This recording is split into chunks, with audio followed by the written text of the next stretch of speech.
വിദേശകാര്യമന്ത്രി ജയശങ്കർ അടുത്തിടെ പാർലമെന്റിൽ ഓപ്പറേഷൻ സിന്ദൂരിനെ കുറിച്ച് ശക്തമായ ഒരു പ്രസംഗം നടത്തുകയുണ്ടായി. കോൺഗ്രസ് പാർട്ടിയെ അദ്ദേഹം നേരിട്ട് വിമർശിക്കുകയും ചെയ്തു. ദി റെസിസ്റ്റന്റ് ഫ്രണ്ട് അഥവാ TRF എന്ന ആഗോള തീവ്രവാദ സംഘടനയെ പ്രഖ്യാപിച്ചത് ഒരു വലിയ നയതന്ത്ര വിജയമാണെന്ന് അദ്ദേഹം പ്രഖ്യാപിക്കുകയും ഉണ്ടായി. ഇത് ആഗോള ഭീകരതയ്ക്കെതിരായി ഇന്ത്യയുടെ ശക്തമായ നിലപാടിനെ എടുത്തു കാണിക്കുന്നുവെന്നും അദ്ദേഹം പറഞ്ഞു. കോൺഗ്രസിന്റെ ചൈനയോടുള്ള മുൻ സമീപനത്തെ അദ്ദേഹം ചോദ്യം ചെയ്യുകയും ചെയ്തു. പ്രശ്നപരിഹാരത്തിനും വ്യാപാരത്തിനും ഉള്ള തന്റെ സ്വന്തം ശ്രമങ്ങൾ അദ്ദേഹം എടുത്തു കാണിക്കുകയും ചെയ്തു. ഡോക്ലാം പ്രതിസന്ധിയും അതുപോലെ പ്രതിപക്ഷം ആ സമയത്ത് വിവരങ്ങൾ തേടിയ വഴിയും അദ്ദേഹം ഓർമ്മിപ്പിക്കുകയുണ്ടായി. ഇന്ത്യയുടെ ശക്തമായ വിദേശ നയത്തിനും ഭീകരവിരുദ്ധ പോരാട്ടങ്ങൾക്കും ഇപ്പോൾ ആഗോള അംഗീകാരം ലഭിച്ചുകൊണ്ടിരിക്കുകയാണ്.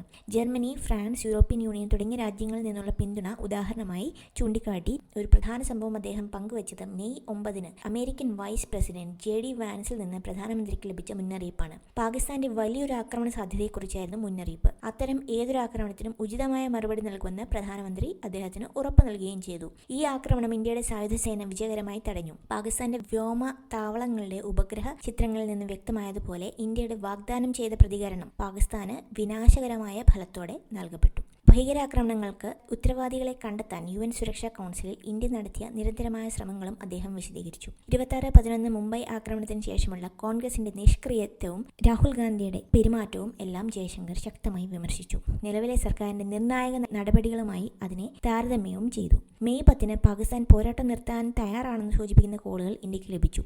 DGMO ചാനൽ വഴി പാകിസ്ഥാനിൽ നിന്ന് ഔദ്യോഗിക അഭ്യർത്ഥന ലഭിക്കുക എന്നതായിരുന്നു വെടിനിർത്തുന്നതിനുള്ള ഇന്ത്യയുടെ വ്യവസ്ഥ. അത് പിന്നീട് ലഭിക്കുകയും ചെയ്തു. അമേരിക്കയുമായുള്ള സംഭാഷണങ്ങളിൽ വ്യാപാരവും നിലവിലുള്ള സാഹചര്യവും തമ്മിൽ ഒരു ബന്ധവുമില്ലെന്ന് അദ്ദേഹം വ്യക്തമാക്കി. ചരിത്രപരമായി രണ്ട് മുന്നണി അതായത് ടു ഫ്രണ്ട് വാർ വെല്ലുവിളിയെക്കുറിച്ചും ചൈന പാകിസ്ഥാൻ സൈനിക ബന്ധങ്ങളെക്കുറിച്ചും ജയശങ്കർ സംസാരിച്ചു.